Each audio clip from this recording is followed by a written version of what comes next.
మీరు జీవితంలో ఎట్టి పరిస్థితులలోనూ ఇది నేను తప్పించుకోలేను అన్నది స్నేహం. కాదు అని మీరు అనండి. పిల్లవాడు ఉంటాడు, మొట్టమొదట వాడికి ఎవరు తెలుసు? అమ్మ ఒక్కతే తెలుసు. అమ్మయే రక్షకురాలు అనుకుంటాడు. కొంతకాలం అయిన తర్వాత అమ్మ ఏం చెప్తుంది? నాన్న, నేను కాదురా రక్షకురాల్ని, నీకు నాకు కూడా ఒక రక్షకుడు ఉన్నాడు, ఆయన నీ తండ్రి అని తండ్రిని చూపిస్తుంది. అప్పుడు వాడు నాన్నగారండి అని తండ్రి వైపుకు పెడతాడు. అయిపోతుందా? ఇంకొంతకాలం అయిన తర్వాత వీడిని అన్నరా అంటుంది. అన్న తర్వాత ఆ అన్నగారు వచ్చి ఏవో పాటలు పాడుతుంటాడు, వాడింతుంటాడు వీడింతుంటాడు. వాడు పాట పాడుతుంటాడు, వీడు నవ్వుతుంటాడు. ఆ అన్న కనపడకపోతే వీడు బెంగెట్టుకుంటాడు. ఆఖరికి కారులో వెడుతున్నప్పుడు ముందు సీట్లో చిన్న వాడింత వాడు కూర్చుంటాడు, వెనక సీట్లో నిలబడి అన్నగారు ఇంతుంటాడు, వాడు 2వ క్లాసో 3వ క్లాసో చదువుకుంటూ వాడేమో అంత్యాక్షరిలో పాటలు పాడుతుంటాడు. పాడుతుంటే ఇంత చిన్న తమ్ముడికి ఎంత సంతోషమో ఇంతోటి అన్నగారిని చూసుకుని వెనక్కి తిరిగి అన్నగారు పాడుతుంటే వీడు పెద్ద నవ్వుతుంటాడు. మెల్లిమెల్లిగా అన్నదమ్ములు అక్క చెల్లెళ్ళు తెలుస్తారు. దీన్ని మించి వాడు స్కూల్కి ఎడతాడు. వెళ్ళాక ఏమిటి తెలుస్తుంది వాడికి? వాడు స్నేహం చేయడం మొదలెడతారు. మన పెద్దవాళ్ళు ఓ గమ్మత్తైన మాట ప్రయోగం చేశారు, స్నేహము అన్నారు. ఎక్కడైనా స్నిగ్ధ, స్నేహ ఇలాంటి మాటలు ప్రయోగిస్తే బీయింగ్ స్టిక్కీ అని. స్టిక్కీ అంటే అంటుకుని ఉండడం. తలకి మీరు క్యాస్టర్ ఆయిల్ అని వచ్చేది పూర్వం. మా చిన్నతనంలో ఆ ఎర్రటి క్యాస్టర్ ఆయిల్ రాసుకుంటే చాలా గొప్ప. అందుకని నువ్వు క్యాస్టర్ ఆయిల్ రాసుకోరా, బుర్ర చల్లగా ఉంటుందనేవారు ఇంట్లో. అందుకని ఆ క్యాస్టర్ ఆయిల్ రాసుకుంటే అదేంటంటే కొంచెం స్టిక్కీగా, అంటే జిగురుగా ఉంటుంది. ఆ స్నేహం జిగురుగా ఉంటుంది, అంటే అంటుకుని ఉంటుంది. అది ఏం చేస్తుంది? ప్రభావం చూపిస్తుంది మనస్సు మీద. స్నేహితుణ్ణి సెలెక్ట్ చేసుకోవడం మీ చేతిలో ఉండదు. మీరు ఇంట్లో ఉంటారు, ఒక వయస్సు వచ్చిన తర్వాత వాడు వీధిలో తిరుగుతాడు. మీ బలం క్షీణిస్తుంది, వాడి బలం పెరుగుతుంది. వాడు 10th క్లాస్లోకి వస్తాడు, వాడు ఇంటర్మీడియట్లోకి ఎడతాడు. నీ వయస్సు 45, 46కో వస్తుంది, నీకు కళ్ళజోడు వచ్చేస్తుంది. నువ్వు కొంచెం 10-25 వేసుకోవడం ప్రారంభమైపోతుంది. నువ్వు మార్నింగ్ వాక్ చేస్తే తప్ప నీ శరీరం నీకు అదుపులో లేని స్థితిలోకి వస్తుంది. నువ్వు అప్పుడప్పుడు తూలుతుంటావు, కొడుకు ఆసరా కొంచెం కావలసి వస్తుంది. వాడు బలం పెరుగుతుంటుంది. ఇప్పుడు వాడు బయట ప్రపంచంలో ఉండేటటువంటి అందరి వ్యక్తుల యొక్క మనస్థితుల చేత ప్రభావితుడవడం ప్రారంభమవుతాడు. మీరు స్నేహాలు చేయకే అంటే మీరేం ఆపలేరు. పెద్ద పొరపాటు ఎక్కడ జరుగుతుందంటే, నువ్వు స్నేహం చేయకు, నువ్వు స్నేహాలు పట్టకో, నువ్వు మంచి వాళ్ళతో స్నేహం చేయి. వాడికి ఏం తెలుస్తుంది ఇది మంచివాడు ఇది చెడ్డవాడని? ఒక పిల్లవాడు తనంత తాను ఒక మంచివాణ్ణి ఒక చెడ్డవాణ్ణి గుర్తుపట్టగలిగాడు అనుకోండి. గుర్తుపట్టగలిగితే అసలు తల్లిదండ్రులు స్నేహం గురించి చెప్పవలసిన అవసరం ఏముంటుంది? ఉండదు. మీరు తల్లిదండ్రులు పిల్లలకి చెప్పవలసినటువంటి దాన్ని ఒక గొప్ప విషయం చెప్పింది శాస్త్రం. ఏది చెప్పిందంటే, నాన్న ఒక్క విషయం తెలుసుకో, స్నేహం అనేటటువంటిది ఎలా ఉండాలంటే నీ వ్యక్తిత్వాన్ని పాడు చేసేది కాకూడదు. అదొక్కటే పరీక్ష స్నేహానికి. ఎందుచేత? గాలి ఎప్పుడూ గాలి ఒక పువ్వు మించి వెళ్ళిపోయింది అనుకోండి, ఎంత బాగుందో గాలి అంటాడు. కొత్తగా గాలి బాగుందా ఇవాళ? ఏం లేదు, అది జాజి పందిరి మించి వచ్చింది, అందుకని ఆ గాలి చాలా బాగుంటుంది. ఒక 3 రోజుల క్రితం మరణించినటువంటి కుక్క యొక్క పార్థివ దేహం అక్కడ పడుంది కుళ్ళిపోతూ, దాని మించి గాలి వచ్చింది. గాలిది దోషమా? ఎంత దుర్గంధమో బాబోయ్ అని చెప్పి ఇలా ముక్కు మూసుకుంటాడు. ఇప్పుడు గాలి కుక్క యొక్క శరీరం మించి వస్తే మీరు భరించలేకపోయారు, జాజి పందిరి మించి వస్తే మీరు భరించగలిగారు. గాలి సంగం పెట్టుకోవడంలో దోషం వచ్చింది. సంగం పెట్టుకోవడంలో దోషం రాకుండా తల్లిదండ్రులు నేర్పగలగాలి. అది మీరు క్లాస్ తీసుకున్నట్టు చెప్తే పిల్లలు వినరు. గమ్మత్తు ఏంటంటే, మీరు చాలా క్యాజువల్గా పిల్లలతో కలిసి ఒక బాల్కనీలో కూర్చున్నప్పుడు ఒక అందమైనటువంటి ఉదాహరణ ఒకటి చెప్పి పిల్లలకి, ఒక ఇనప ముక్క ఉందిరా, దాని మీద నీళ్లు పడి కొంతకాలం నీళ్లలో ఉండిపోయిందనుకో, ఏమవుతుంది?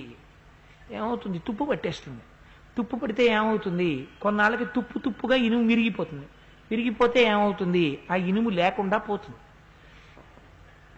ఆ ఇనుముకి నిప్పు తగిలింది, ఏమవుతుంది? వంగుతుంది. ఎలా ఉపయోగపడాలో ఆ రూపంలోకి వంగుతోంది. దేనివల్ల?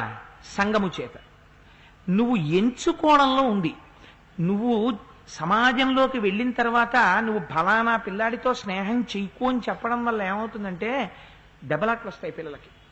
వాడు తల్లిదండ్రులు ఇంట్లో చెప్పిన మాట యథార్థం కరెక్టే, కానీ వాడికి పాపం కుదరదు. అలాగా ఒక 40 మంది పిల్లల్లో 50 మంది పిల్లల్లో ఉన్నప్పుడు, ఒరే నీలాంటి వాడితో స్నేహం చెయ్యొద్దన్నారా మా అమ్మగారు, నువ్వు నాతో స్నేహం చేయకు, నువ్వు పో అన్నాడు అనుకోండి, వాడు కక్ష పెట్టుకుంటాడు. కక్ష పెట్టుకుని వీడి మీద వాడు ఏదో రకంగా ప్రతీకారానికి వస్తాడు. అది ఆ పిల్లాడికి మంచిది కాదు. మనం ఎవరో ఆ పిల్లలందరినీ బాగు చేసే ప్రయత్నంలో ఉండాలి, కానీ ఒక పిల్లవాడు చెడ్డవాడు, ఒక పిల్లవాడు మంచివాడు అని చెప్పకూడదు. అందుకే శాస్త్రం అంది, నీ పిల్లలకి నువ్వు చెప్పవలసింది ఏమిటో తెలుసా? స్నేహం విషయంలో ఎవరితో కలవడం చేత నీ జీవితం బాగుపడుతుందో, నిన్ను 10 మంది దూషించరో, నిన్ను 10 మంది ఫలానా వాడి స్నేహితుడు అని గౌరవిస్తారో అలాంటి వాడితో స్నేహాన్ని వెంటనే పట్టుకో. సిమెంట్ మీద నీరు పడింది ఏమవుతుంది? వెంటనే హార్డ్ బ్లాక్ అయిపోతుంది, గట్టి అయిపోతుంది, అంతే. ఇంకా మీరు సుత్తి పెట్టి కొట్టండి, ఆ నీరు ఆ సిమెంట్ నుంచి విడిపడదు, ఇక మీరు తీలేరు. ఒక మంచి వ్యక్తి కనపడ్డాడు, వాడి వల్ల నీకు ప్రయోజనం ఉన్నది, వాడితో నువ్వు అలా అంటుకుపోతే వెంటనే ఆ స్నేహం ఇంకా విడదీయరానిదైపోవాలి, అలా పట్టుకోవండి. ఎందుకని? వాడి వల్ల నువ్వు ఉద్ధరింపబడతావు. అందుకని ఆ నీరు సిమెంటుతో కలవాలి. కలవకూడని వాడు కూడా నీకు కనపడతాడు. ఈ సెల్ఫ్ జడ్జింగ్ రావాలి. వీడు కలవకూడని వాడు, వీడు తుంటరివాడు అని టీచర్లు చెప్తున్నారు, తుంటరివాడు అని మిగిలిన పిల్లలకి తెలుసు. నువ్వు వాడిని దూరంగా పెట్టి నువ్వు క్లాస్ రూమ్లో ఉండలేవు. నువ్వేం చెయ్యాలి? వాడితో కూడా మాట్లాడాలి, వాడితో కూడా కలవాలి, వాడితో కూడా ఉండాలి. కానీ ఎలా ఉండాలి? నూనెలో పడినటువంటి నీటి బొట్టులా. ఇక్కడేమైంది? నూనెలో నీటి బొట్టు పడింది, కలుస్తుందా? కలవదు. నూనెలో లేదా నీటి బొట్టు? ఉంది, కానీ ఎప్పుడూ తన ఆస్తిత్వాన్ని తాను నిలబెట్టుకుంటుంది. తన చేత అవతలవారు ప్రభావితులవాలి తప్ప అవతల వారి యందు తను ప్రకాశించవలసినంత గుణము లేదు అంటే వారి గుణములు తను తెచ్చుకోకూడదు. తన గుణముల చేత వారిని ప్రకాశింప చెయ్యాలి. ఎందుకని? ఎవ్వరూ చెడ్డవారు కాదు, వారు కూడా ఉద్ధరింపబడాలి నీ స్నేహం చేత. ఆ ఔదార్యం నీకు ఉండాలి తప్ప నువ్వు గిరిగీసుకుని బతక్కు. ఇలా ఉన్ననాడు నీ వలన ఉపయోగం ఉంటుంది ప్రపంచానికి. నువ్వు నేతి గిన్నెగా తయారవుతావు. చేతిలో నేతి గిన్నె జారి రొట్టె మీద పడింది, ఏమవుతుంది? ప్రమాదం లేదు, రొట్టె మరింత రుచికరంగా తయారవుతుంది. చేతిలోది పన్నీటి గిన్నె జారి బురదలో పడింది, ఏమవుతుంది? ఇక ఉపయోగం లేదు.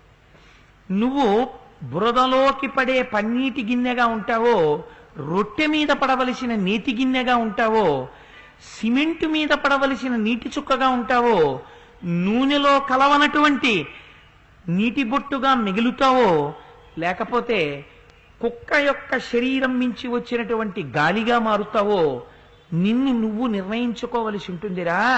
ప్రతి క్షణం నేను నీ పక్కన కూర్చునేటటువంటి వయస్సు నీది కాదు, కూర్చుని చెప్పగలిగినటువంటి వయస్సు నాది కాదు. ఈ విషయాలు నువ్వు జ్ఞాపకం పెట్టుకో అని స్నేహము యొక్క ఔదార్యమును గురించి, స్నేహం జీవితాన్ని ఎలా మారుస్తుందో తండ్రి యొక్క ప్రధానమైన బాధ్యత. అందుకే 8 ఏళ్లు దాటితే కొడుకుని స్నేహితుల్లా చూడమని చెప్పింది శాస్త్రం. 8 సంవత్సరాల తర్వాత తండ్రి ఆచార్య పదవిలోకి వెళ్ళిపోతాడు. ఎందుకు వెళ్ళిపోతాడంటే ఉపనయనం చేస్తాడు, కొడుక్కి మంత్రోపదేశం చేస్తాడు. చేసిన తరువాత ఇంకా కొడుకుని కూర్చోపెట్టుకుని ఒక గురువు శిష్యుడికి ఎలా బోధ చేస్తాడో అందుకొచ్చే మనకి రామాయణాంతర్గతమైన విషయాలు, అందుకొచ్చే మనకి పంచతంత్రం, అందుకొచ్చే నీతి కథలు. ఒక్కొక్క కథ చెప్పాడా చెప్పలేదా అన్నట్టుగా చెప్తూ, కథ చెప్తున్నారు నాన్నగారని తెలియకూడదు, మాట్లాడుతున్నట్టే ఉండాలి. తెలియకుండా కొడుకు వశుడైపోవాలి, తాను మాట్లాడడం పూర్తి చేసినట్టు కొడుక్కి తెలియకూడదు. అలా మాట్లాడి తన పని మీద తాను వెళ్ళిపోవాలి. కానీ కొడుకు ప్రభావితుడు కావాలి దాని చేత. తండ్రి ఎంది సంస్కారం ఉంటే కొడుకుకి స్నేహం చెయ్యటంలో ఉండేటటువంటి లక్షణం ఎలా ఉంటుందో, ఎవరితో స్నేహం చెయ్యాలో వాడికి తెలుస్తుంది. అందుకే ఇవాళ సుగ్రీవుడు ఎంత గొప్ప మాట చెప్పాడో చూడండి. నిజంగా ఈ మాట ఎక్కడ చెప్పబడాలి? ఈ మాట స్కూళ్లలో చెప్పబడాలి, ఈ మాట కాలేజీల్లో చెప్పబడాలి, ఈ మాట కుటుంబంలో పెద్దలు తన పిల్లలకి చెప్పాలి. నాన్న చూసావా స్నేహం అంటే ఎటువంటిదో, నీ జీవితాన్ని మారుస్తుందిరా. నువ్వెంత ఐశ్వర్యవంతుడి కొడుకువి కావచ్చు, ఒక మహాపండితుడి కొడుకువి కావచ్చు, నీకు ఈశ్వరుడు రూపం ఇచ్చి ఉండొచ్చు, బలం ఇచ్చి ఉండొచ్చు, తెలివితేటలు ఇచ్చి ఉండొచ్చు. ఒక నది విశేషమైన ప్రవాహంతో ఉన్నప్పుడు ఆనకట్ట కట్టి ఆ నదీ జలాలు కాలవల్లోంచి వెడితే కొన్ని వేల ఎకరాల పంట పండుతుంది. అదే నదీ జలాలకి ఆనకట్ట లేకపోతే ఊరి మీద పడిపోతే కొన్ని వేల మంది బతుకుల్ని నాశనం చేస్తుంది. తెలివితేటలు ఉండడం ఎంత మంచిదో ఆ తెలివితేటలు సక్రమమైన మార్గంలోకి పెట్టబడకపోవడం అంత ప్రమాదకరం. గురువు అన్నదానికి మన సమాజంలో దేనికెంత గొప్పతనం వచ్చిందంటే ఆ తెలివితేటల్ని, ప్రతి వ్యక్తిలో ఉన్నటువంటి తెలివితేటల్ని గుర్తుపట్టి ఆ తెలివితేటలు ఎవరివి ఎటువైపు ఏ కాలువలో ప్రవహించాలో నిర్ణయిస్తాడు గురువు. ధీకుల్యాహ సరణిషు పతంతి విజయతాం అంటారు శంకరాచార్యులు వారు. ఆ బుద్ధి అనే కాల్వ తవ్వుతాడు గురువు.